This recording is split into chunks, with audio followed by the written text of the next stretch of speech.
السلام عليكم ورحمة الله وبركاته. waxaa noo daahfurmayo maanta oo taariikhdu tahay 22 bishii shanaad 2023 barnaamij aan ugu magac darnay xogta waxbarashada jaamacadaha dalka Uganda. waxaan barnaamijkan ku soo bandhigi doonaa jaamacadaha ardayda Soomaaliyeed ay ku badan yihiin oo gaaraya ilaa dhowr jaamacadood. waxaan ka wareysan doonaa jaamacad kaste qof ka mid ah ardayda Soomaaliyeed oo muhiimka ah. waxaa maanta noo balansan guddoomiyihii hore ee ardayda Soomaaliyeed ee jaamacadda Kampala International University ahna xoghayaha madasha Kasmaal kana mid ah asaasayaashii. waxaa barnaamijkan xusid mudan inay soo qaban qaabisay madasha Talabiirsi. barnaamijkeena ayaan sii galaynaa. waxaana soo dhaweynayaa mudane Bakar Cali Nuur. soo dhaw mudan. insha Allah waa dhawahay koobaad aan faraxsanahay qayb ka noqdo barnaamijkan madasha Talabiirsi ay ugu tala gashay in ardayda Soomaaliyeed meel kasta ay joogaan ee dhalinyarada Soomaaliyeed ay ka helaan xog ku aadan arrimaha waxbarashada waddanka Uganda gaar ahaan arrimaha jaamacadaha ay la socdaan. si gaar ah Mr. Khalid waxaan ku leeyahay soo dhawaad oo ku faraxsanahay inaan maanta barnaamijkan qayb ka noqdo. waan kaga mahadcelinayaa dhammaan howlwadeennada iyo madaxda madasha Talabiirsi ee isku xilqaantay hawshan muhiimka ah. aad baad u mahadsantahay mas'uul. waxaan sii gudagalaynaa barnaamijkeena annagoo sii abaarayno su'aalaha iyo xogta aan ka ogaan doono jaamacadda Kampala International University. marka hore waa kuma Bakar Cali Nuur. Bakar Cali Nuur umaleynaya marka koowaad oo taariifinayo waaye wareysiyo badan oo bixiyay taariifkaas kuma jirin. waxaana marka koowaad qof muslima muwaadin Soomaaliyeed ka soo jeeda deegaanada Galmudug gaar ahaan ku dhashay kuna barbaaray magaalo la yiraahdo Guraceel oo ka tirsan gobolka Galgaduud. sanadihii 1998 ayaa la ii sheegay inaan dhashay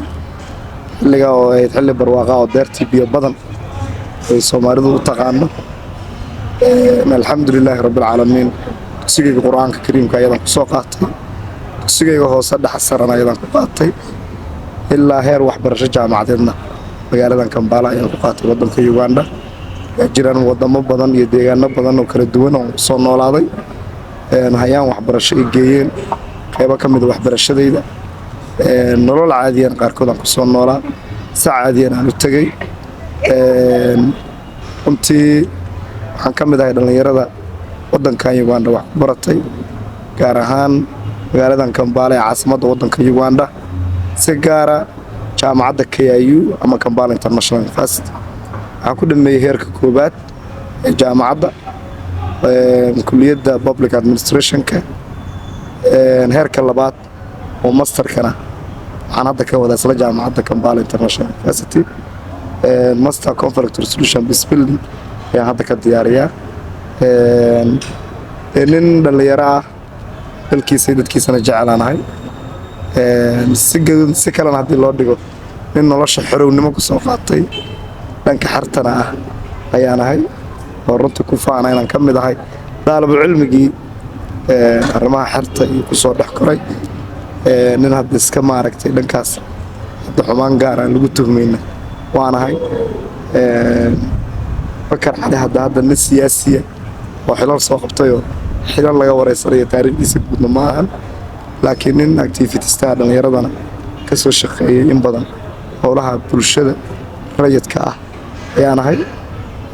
alxamdulilaahi rabbil caalamiin waxaan ku faraxsanahay ka mid ah dhalinyarada markaste isku dayda inay buuxiso in bulshadooda u adeegaan. waad mahadsantahay mudane Bakar Cali Nuur sida wanaagsan oo taariikhdaas quruxda badan aad noogu soo bandhigtay. haddaan barnaamijkeena sii dhex galno maxaan ka naqaanaa jaamacadda Kampala International University maxaad ku qeexi kartaa? jaamacadda Kampala International University waxay ka mid tahay jaamacadaha barefadka ah oo waddankan ku yaala. waxay ka mid tahay jaamacad loogu yeero jaamacadda hogaamisa barefad universities-ka kaalinta ama kaalimaha horena uga jirta rankiga jaamacadaha waddanka Uganda. KIU waa jaamacad fac weyn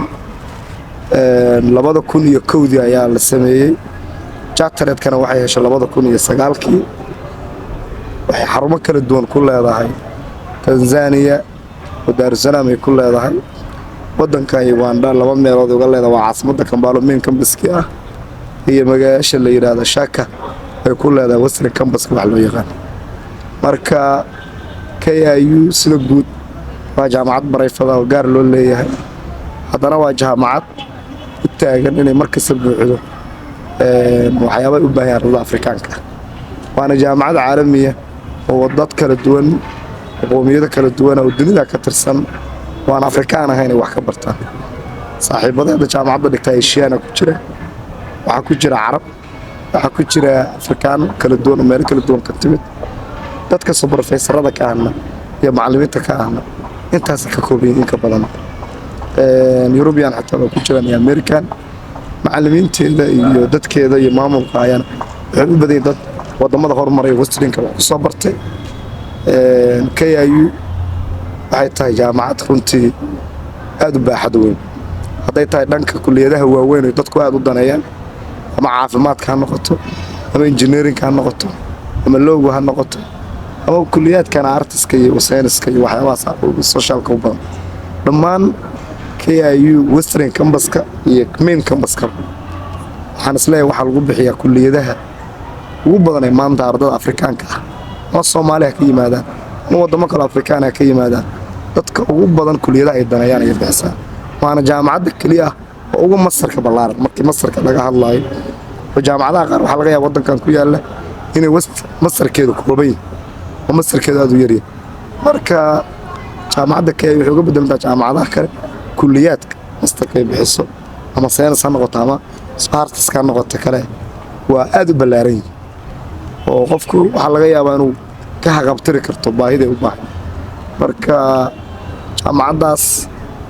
anagu waan gudoomiye ka soo noqday sanadii 2019kii ilaa 2020kii oo lockdown soo galay 2021 wax badan ayaan ka bartay xog badan waan ka ogaaday sababta ardayda Soomaalidu ay markasta masterka waliba ugu badan ay ugu bataan waxa waay wax kala maan baahida ardayda masterka ay daneynayaan ay buuxisay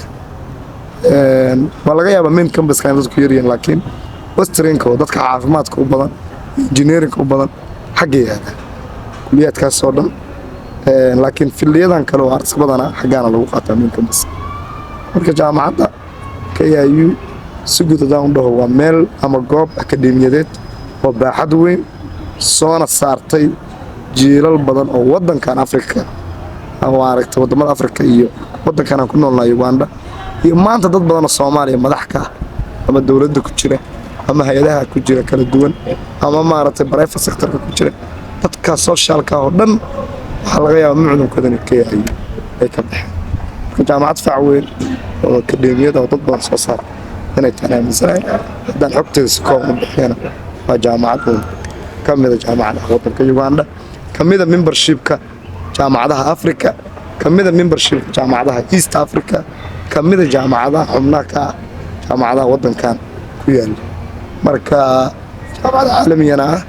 intaas ku soo koobaya intiirtaas jaamacadda Kenya waa su'aal ama jawaab maaragtay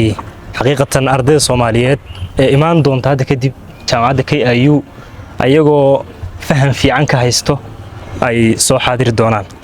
haddii aan su'aalaha sii guda galno qiimaha ay kulliyadaha ku bixiso maxaad noo sheegi kartaa qaalidu horta kulliyadaha ku xiran qofka kulliyadda uu rabo waa kala qaalisan yihiin sida kulliyadu kala qiimo badan yihiin kulliyadaha engineering kale waa qaali kulliyadaha maaragtay la xiriira caafimaadka oo dhakhtarkii iyo medicine-kii iyo waxaasoo dhan la xiriira ayaguna waa qaali jaamacadduna markasta waxay ku xiran tahay kulliyadda qofka uu ka danaynayo kulliyadda uu ka danaynayo kulliyada laga yaabaa inay noqoto $1,200 semesterkii oo ku dhigto kulliyada waxaa laga yaabaa inay noqoto $1,500 kulliyada waxaa laga yaabaa $2,000 inay noqoto kulliyada waxaa lagu dhigtaa $750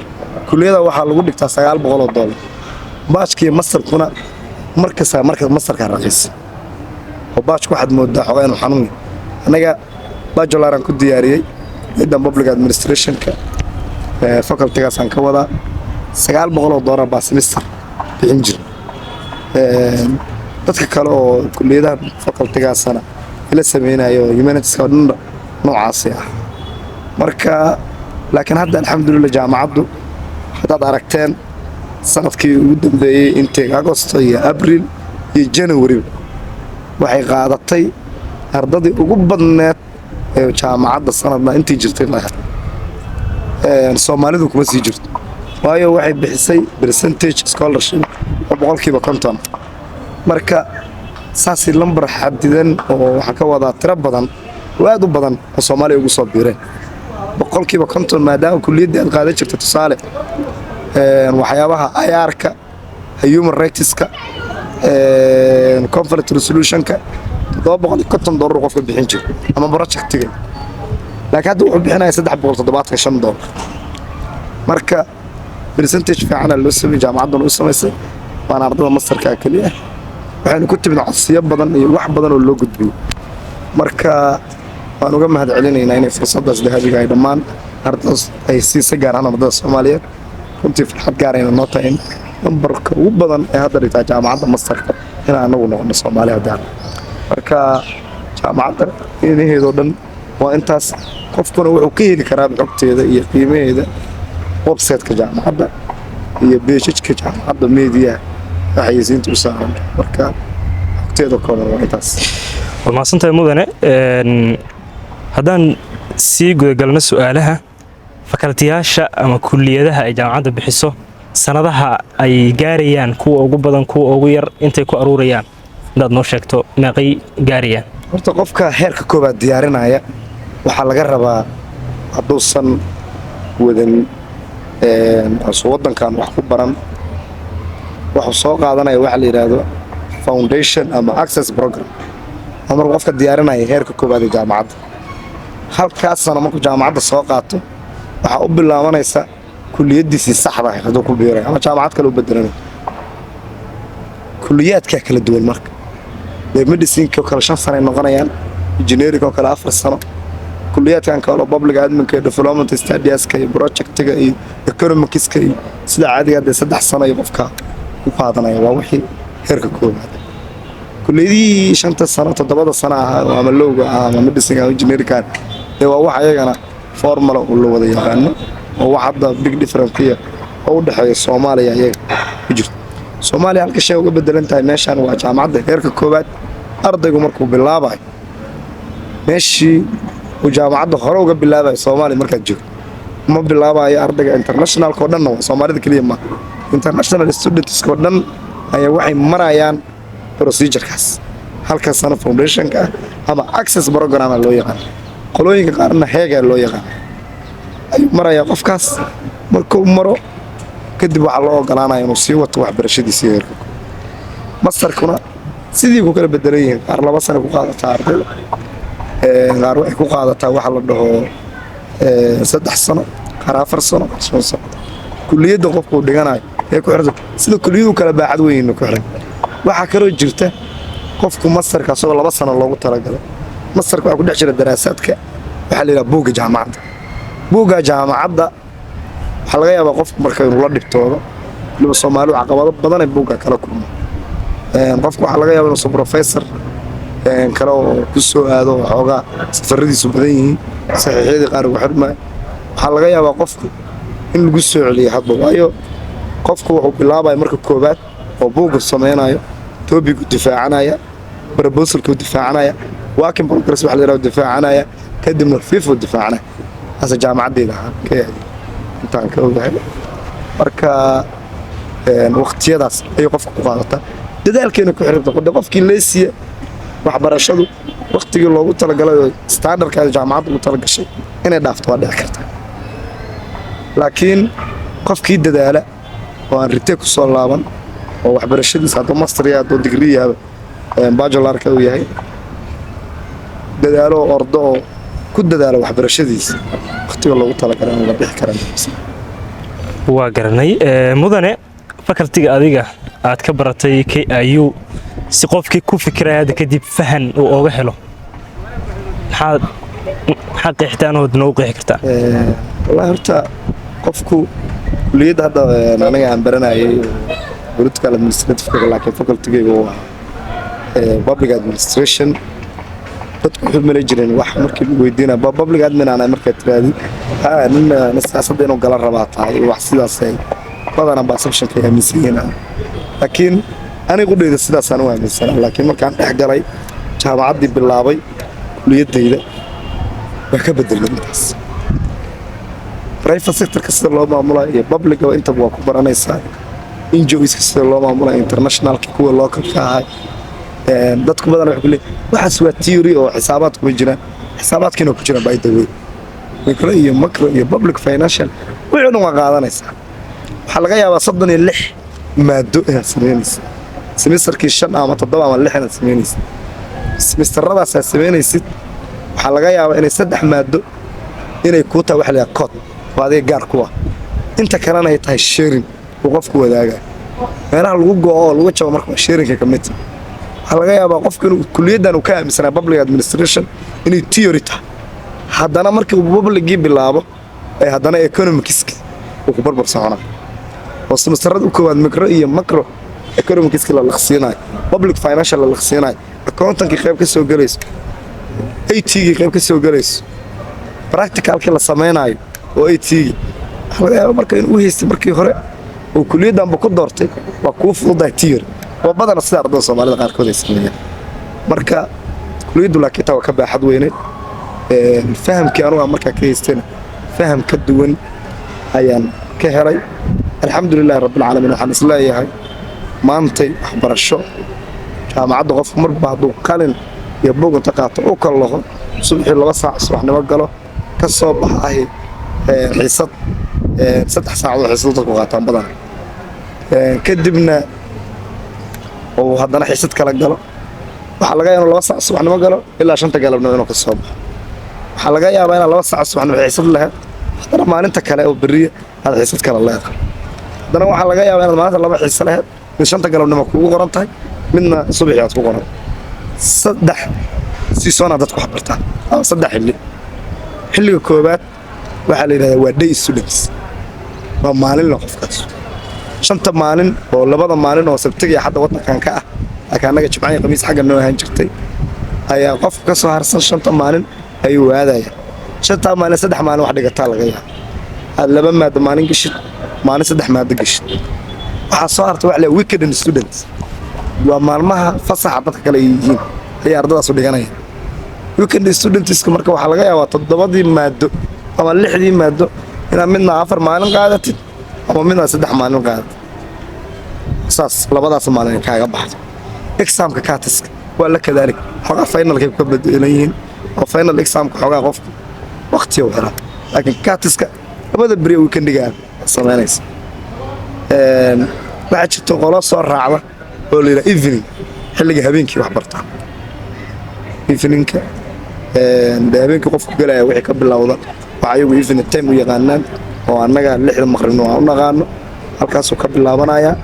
ilaa iyo jaamacadda 4 saac oo habeenimo ama 6 saac oo habeenimo ee xiisadiis ku soo qaado marka kuliyaddaas aan u soo laabto public administration maamulka iyo maareynta waana kuliyadda ugu badan oo arday Soomaaliyeed wataan ka qalin jabiyeen aadiyad badana jaamacadaha hadda xamaran tagay gobolkan tagay iyo gobollo kale oo Soomaaliya dowlad deegaanka ha noqoto deegaanada Soomaaliland ha noqoto Muqdisho tagay intaba markaad ka qayb gashay jaamacadaha ama kulamadooda ama graduation school kuliyadda public admin-ka aad ay u badan tahay laakiin Soomaaliya sida wax looga barto sida dhanba waxbarashada Soomaaliya iyo midda East Africa taalo hadaan aragno Kenya ama Uganda waa kala bedelanta xilliga dawladda dhexe Soomaaliya saacado badan qofka ardayga wax baray jir laakiin hadda waxa ogsoonta secondary-gan ku soo dhameeyna Soomaaliya 2 saac subaxnimo qofka galaya 12 ama 6 duhurnimo dadka qaar u yaqaanaan ayuu ka soo baxay 4 saacadood uu wax soo bartay waxa laga yaabaa kadib inuu oo maaragtay banooni aado kan ugu roon waxa laga yaabaa inuu gelin private aado laakiin halkan ardayga secondary-ga wuxuu ka baxayaa gurigiis salaada subaxinta dhan dadka masaajidada ku tukada hadda magaalada waa arki karaan salaada soo socota subax masaajidka waxa loo gaaro waqtiga leeyahay 5 galabnimo 5 subaxnimo ayuu qofku soo baxaya ardaygii isagoo kabihiisii iyo sigisaantiisii iyo uniformkiisii wata iyo boorsadiisii soo baxaya iskuulka waadaya xiisadii wuxuu bilaabanayaan 12 subaxnimo ama 6 subaxnimo dadka qaar u yaqaan wuxuu qofku ka soo baxaya maqribka 12 maqrib ama 6 maqrib dadku soo kulay qof 12 qofna 6 u yaqaan ayuu ka soo baxaya ardaygaas guriga markuu ardaygu waa badaalanaya waa inuu qubaysto casheeyo waxa laala wixii loo soo diray oo course waaga ama accessories ayuu qofkii ka shaqeynaya laga yaabo inuu ku gaarto inta 3 saac habeen ama 9 habeen kadib waa seexanay la subax hadana waxa sugaysa 4 habeen ama 5 habeen inuu hadana kallo marka dadka boardingka oo u aado kulliyeen luqadaha ama language-ka Soomaalidu waxay sameeyaan qofku markuu xaggan ka yimaado oo wadanka ka yimaado wuxuu aadaa college oo loogu sheego college-ka inuu qofku wax ku barto luqadda waa sax kan boondiga saddex gelaysa laakiin aniga dadku waxaan aaminsan qofka luqadda inuu asagu isbari karo ama Soomaali ha joogo ama halkaan ha joogo kaliya waxay kala xiran tahay biyaada ayaa ku heelinaysa biyaadii markasta oo aad community-ga one language ka wada tiidin aad ka fogaatid oo aad sameeysid integration dadkii kale oo ay isdhex gashaan wax ku fududaanaysa luqadda inaad ku heshid marka meeweynaha waxbarasho xogteeda wadankan intaan isleeyahay waa intaas dowladda Soomaaliyeedna waxaan uga faa'iideysanayaa fursadda sarkulumka iyo manhajka iyo waqtiga Soomaali ardayga Soomaaliga waxbarto dib ha loo wato aad u maasantahay mudane Bakar Cali Nuur waxa inta noogu eg qaybtii koobaad ee barnaamijkeena xogta waxbarashada ee soo diyaarisay madasha Talabiirsi waxaan u mahadcelinaynaa mudane Bakar Cali Nuur oo noo huray waqtigiisa qaaliga ah aad u maasantahay mudane